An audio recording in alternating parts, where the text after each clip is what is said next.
بسم اللہ الرحمن الرحیم. جی ناظرین، میں ہوں آپ کا میزبان یاسر عباسی. ناظرین، آج ہم بات کرتے ہیں جو موجودہ ملک میں سیاسی صورتحال ہے اور سیاسی صورتحال کہاں جا رہی ہے، اور پاکستان میں کیا شہباز شریف وزیر اعظم بنیں گے یا عمر ایوب وزیر اعظم بنیں گے، یا زرداری اپنی دوڑ میں لگا ہوا. تمام سیاسی پارٹیاں اپنی دوڑ میں لگی ہوئی ہیں اقتدار کی خاطر، لیکن دوسری طرف عوام کو دیکھیں. مہنگائی، بے روزگاری، ڈگریاں اٹھائے ہوئے جوان لوگ یقین کریں سرکاری دفاتر کے چکر لگا رہے ہیں نوکریوں کے لیے، لیکن وہ والدین بھی پریشان ہیں جو اپنے بچوں کو جنہوں نے اس مہنگائی میں اچھی یونیورسٹیوں میں پڑھایا، آج وہ بچوں کی ڈگریاں اپنے سر پر اٹھائے ہوئے پریشان ہیں. وہ کہیں گے ہمارے بیٹے یا ایک قوم کا مستقبل ہیں، جو بچے میرٹ پر ہیں، جنہوں نے اسکالرشپیں لی ہوئی ہیں، وہ ذلیل و خوار ہو رہے ہیں، وہ کہاں جائیں گے. ناظرین، اقتدار ایک ایسا نشہ ہے جس میں عوام کی داد رسی کو یہ لوگ بھول چکے ہیں اور اقتدار کی خاطر دوڑیں لگی ہوئی ہیں. زرداری صاحب کہتے ہیں کہ میرے پاس اقتدار آ جائے، شہباز شریف صاحب کہتے ہیں میرے پاس اقتدار آ جائے، پی ٹی آئی کہہ چاہتی ہے کہ میرے پاس اقتدار آ جائے.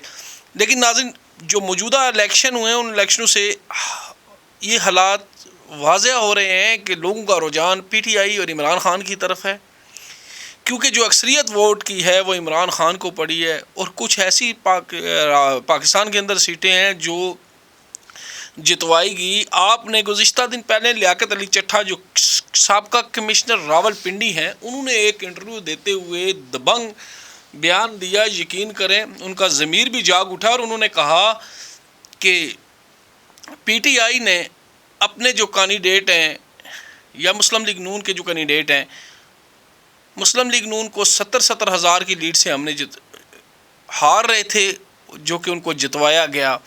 ناظرین، کمشنر راول پنڈی کے اس بیان کے بعد تیزی سے سیاسی ہلچل میں اضافہ ہوا، جس پر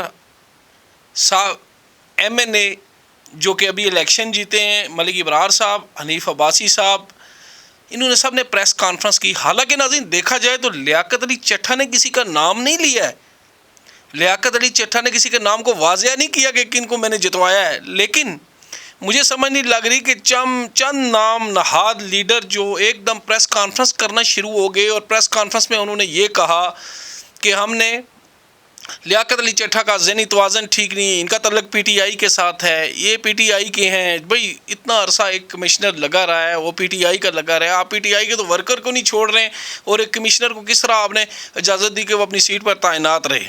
ناظرین، اندر کی خبر یہ ہے کہ ایک سیاسی لیڈر ہیں جو مسلم لیگ نون کے، انہوں نے لیاقت علی چٹھا سے غلط کام کروانے کی کوشش کی، جس پر انہوں نے انکاری کی، اور بار بار ان کو کالیں کی گئی، ان کو بلیک میل کیا گیا کہ یہ ایک سوسائٹی کی این او سی دی جائے.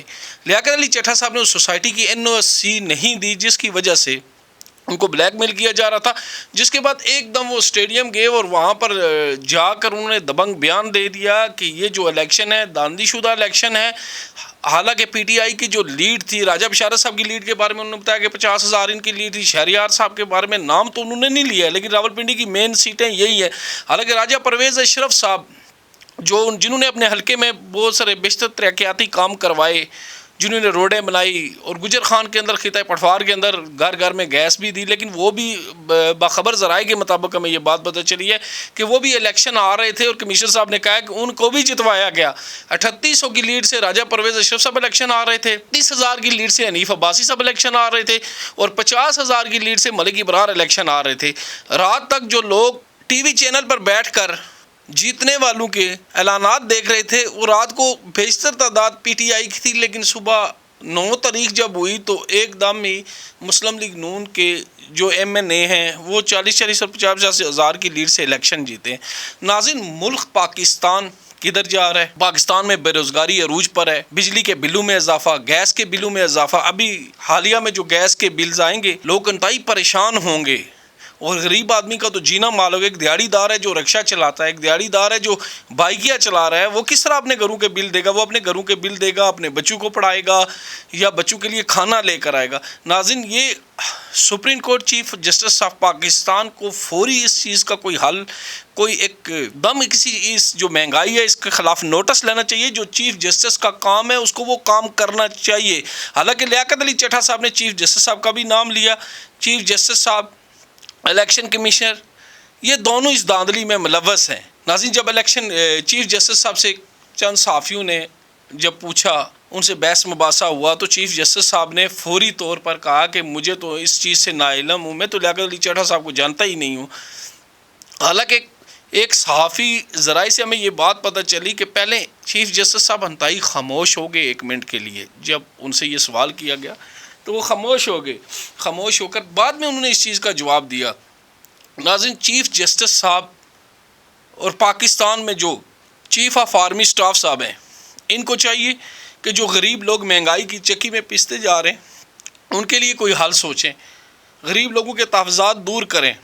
ایک دیہڑی دار دن کو بیچارہ محنت مزدوری کر کے اپنے بچوں کے لیے رات کو کھانے کے لیے کچھ لے کر جاتا ہے, تو یقین جانیں آنکھوں سے آنسو نکلتا ہے. 1000 روپے کی اگر وہ دیہڑی لگاتا ہے تو 1000 روپیہ اس کے گھر میں کھانے کا نہیں پورا ہوتا ہے, پھر بل آتا ہے. لوگ خودکشی کرنے پر مجبور ہو چکے ہیں. لوگ اس مہنگائی کے طوفان سے خودکشیاں کرنے پر مجبور ہو چکے ہیں. تعلیم یافتہ پڑھے لکھے نوجوان جنہوں نے ڈگری کی ہوئی ہے, جو PhD ہیں, یقین کریں ناظرین ان کو نوکریاں نہیں مل رہی ہے. سفارشات کے تو ڈھیر لگے ہوئے ہیں. جن کوئی MNA ہوتا ہے اس کے کوٹے میں ہوتا ہے 1000 آدمی اس کو سرکاری نوکری دیں گے, کوئی MP ہوتا ہے اس کے کوٹے میں ہوتا ہے. لیکن میرٹ, جس ملک کے اندر میرٹ نہیں ہے وہ ملک کبھی کامیاب نہیں ہوگا. جب تک میرٹ کو ترجیح نہیں دیں گے ہمارا ملک کامیاب نہیں ہوگا. سپریم کورٹ کو چاہیے, جو سپریم کورٹ پاکستان کے اندر مادر وجود میں ہے, اس کو چاہیے کہ وہ اپنے فرائض کو صحیح انجام دے اور اچھے فیصلے کرے جس پر عوام کا دل خوش ہو جائے, عوام کا ان اداروں پر اعتماد بحال ہو سکے. ناظرین, بہت جلد ہم آپ کو دوبارہ مزید انکشافات آپ کے سامنے لے کر آئیں گے. آج کے لیے اتنا ہی کافی ہے. اللہ حافظ.